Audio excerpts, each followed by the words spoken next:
If you struggle with chess improvement, then this video is for you. I'll be explaining to you guys what I use to move from an average chess player to know a FIDE master. These tips are what persons are missing in their games, especially right after the opening phase when they're like, the opening is finished, what do I do? Also, in this exact scenario is where you're going to be taking your first note. Now, when and when not to trade pieces. No, you want to trade pieces when it is benefiting your position. Don't be one of those guys that is like, hey, that's worth 3 pieces. Oh, sorry. That's worth 3 points. That's worth 3 points. Me trade. That is terrible. That is 100% terrible, guys. Your pawn trades, especially your piece trades, has to be benefiting your position. Now here, he gave up what we call a bishop for a knight. A huge mistake, especially when you're not damaging the structure. A bishop is actually worth a little bit more than a knight. We will cover all of that in this video. Now, I played bishop takes c3. Now, this is exactly how I want you guys to give up bishops for knights if you have to. It has to be damaging the structure. And I know what you guys are saying. How can simply doubling up the white's pawns be bad for white? Stay tuned, guys. Now, we have now e4. Our opponent basically placed a pawn in the center. And again, I said this in another video. When you give up a bishop, you want your remaining bishop to be on the opposite color of your pawns. Now, this move pawn to e4 is putting pawns on the same color square as his bishop. Quick ticket to no man's land, guys. Pawn to d6, knight to f3, and pawn to e5. Now, what is the difference in this position? We have a bishop on c8 ready for the fight. A bishop on e2 ready to be taken out of his misery. This bishop has no future, and this bishop has all the future. But put it this way, again, once you're trading, your remaining pieces on the board has to be active. Don't just trade mindlessly. Now, he played this move pawn to d5, and this is where a lot of persons, again, once it comes on to chess understanding, like their entire knowledge goes out the window. Pawn to d5 is a huge inaccuracy, and as you can see to the left side of our screen here, the bar is telling you that black is already winning. And why is this so? This is how, again, you could be losing games and you don't even know where you're going wrong. He placed pawns of the same color square in the center, and he has a light square bishop. Now, if there's no way for you to get this bishop out, that is, again, a quick ticket to losing these games as quickly as possible. Now, you want all your pieces to be doing work, guys. Now, if there was a way for this bishop to get active, then that's, again, a separate story. But currently, in this exact scenario, this bishop has no life, which is why I played this move knight to a6. Now, just to ensure that all of us are on the same page, both knight to d7 and knight to a6 are okay moves. I simply just choose knight to a6 because this knight is going to get to c5 anyways. Now, my opponent, again, this is again a very sad move, puts his bishop in punishment and looks at a pawn. Pieces that don't do anything is never going to scare us. Bishop on d3, and now we have this move knight to c5. Now, again, when and when not to trade. We placed our knight on a very active square. Now, this is, again, an outpost, a square which cannot be attacked by any pawns, and my opponent castled. Now, let us see who is paying attention. Do we A, take this bishop, or B, find another move that improves our position? We need trades that benefit the position. We will not help our opponents get rid of his bad pieces. I instead played this move bishop to g4, and what this is doing is understanding when again and when not to trade. He played h3, asking for my bishop, and I simply damaged his structure again. All right, this again, very important concepts that you guys need to understand. And now we're going into the next phase. How do we actually convert when our opponent is giving us too many weaknesses to attack? A lot of mistakes I see persons make, or a huge mistakes a huge mistake I see a lot of persons make here is basically just continuing with normal chess and not trying to capitalize on their opponent's mistakes. And then when their opponent like makes a comeback in the game, they're like, oh, understand your advantage in chess. Now we have what we call a positional advantage, which means that, again, our knight is more active than this bishop. Once that doesn't change, then our advantage positionally is absolutely there. If this bishop doesn't become like, again, a super bishop and find some squares of activity, this knight is always going to outpower that piece. Now, let me even pull this back to actually explain why this move was played. Now here, when you are playing chess, look at activity. I keep saying this a lot, but persons just don't do it. Activity. Your pawn play must complement your pieces. I could castle here, but remember, we have rooks. Castling is not a bad move, but you need to understand chess on a deeper level. When you have rooks need what? Open lines. So if you're putting your rooks and all the pawns are just like locked up, your rooks won't get any life. If you're going to castle, you'd be looking for pawn breaks to activate back your pieces. All your pieces must be doing work. Now, because there's no need for me to castle, right now, I played this move pawn to h5, and let us see who understands why. Why was pawn to h5 played, guys? You know that I use my pawns to complement my pieces.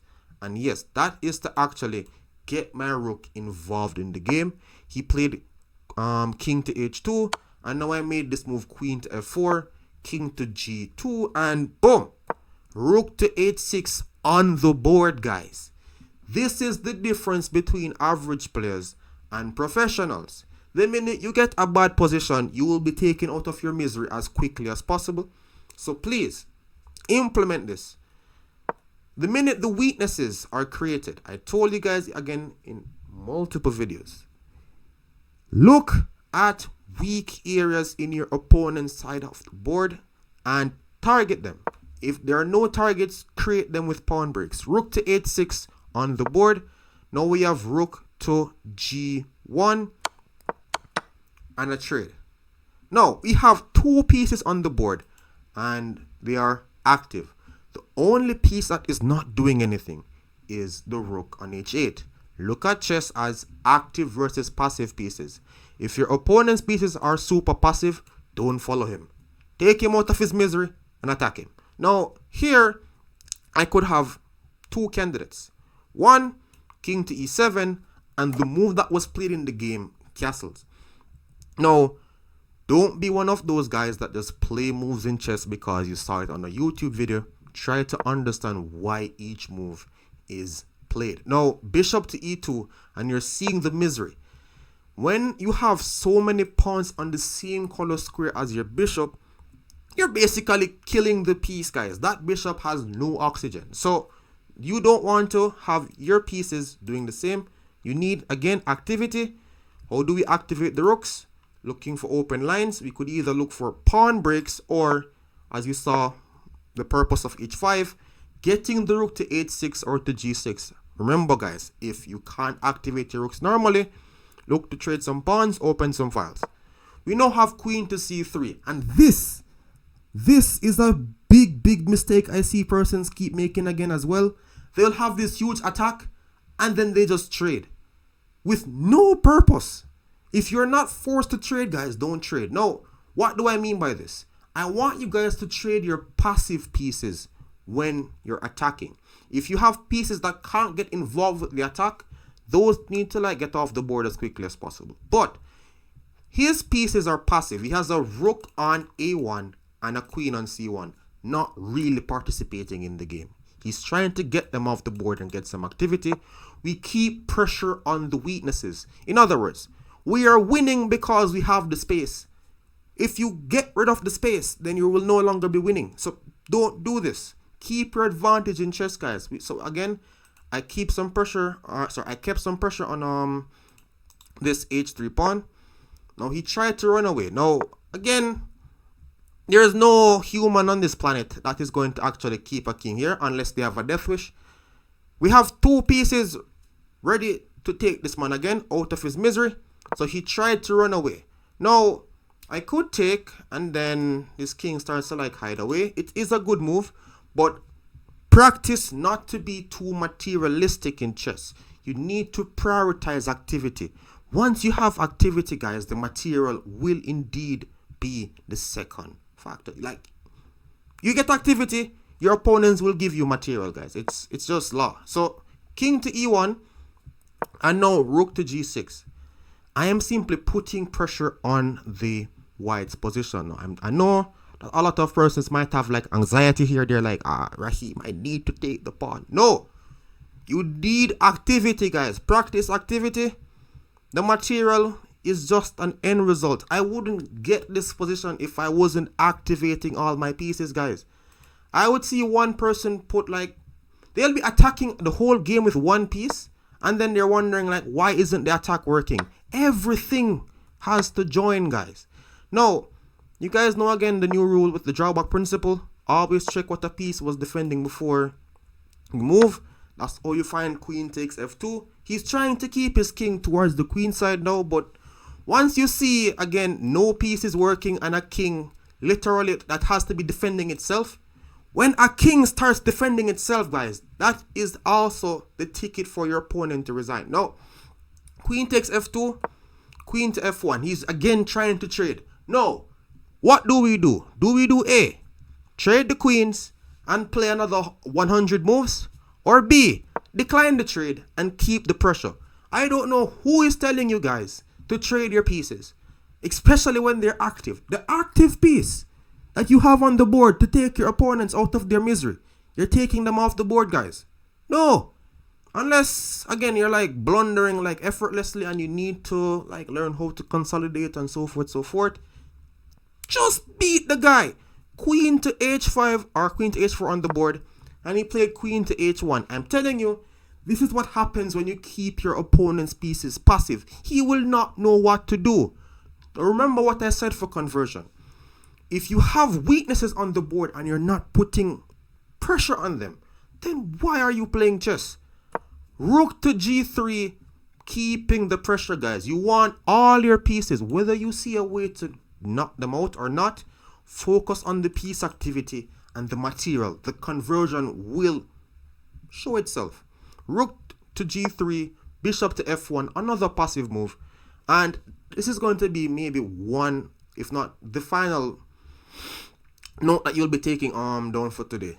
Bishops help to control weak squares. Now, this bishop, which is again the reason why they tell you not to give up your bishops too early.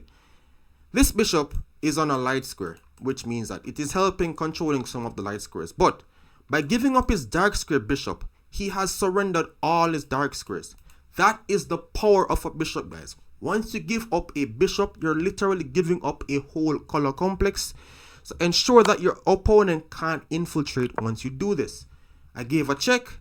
King to e2. What square are we strongest on? He has no dark square bishop, guys. So we improve the position and infiltrate on the dark squares. I cannot make this any simpler. Queen to e3 on the board, hitting everything. And after queen to h2, I played rook takes f3 and my opponent resigned. You just need to understand chess on a deeper level. And trust me, your ratings are going to skyrocket. So subscribe for more videos like this. Remember to leave a like. And also put like your ratings in the chat so I know what I'm working with for reference. And thanks again for watching, guys. Take care.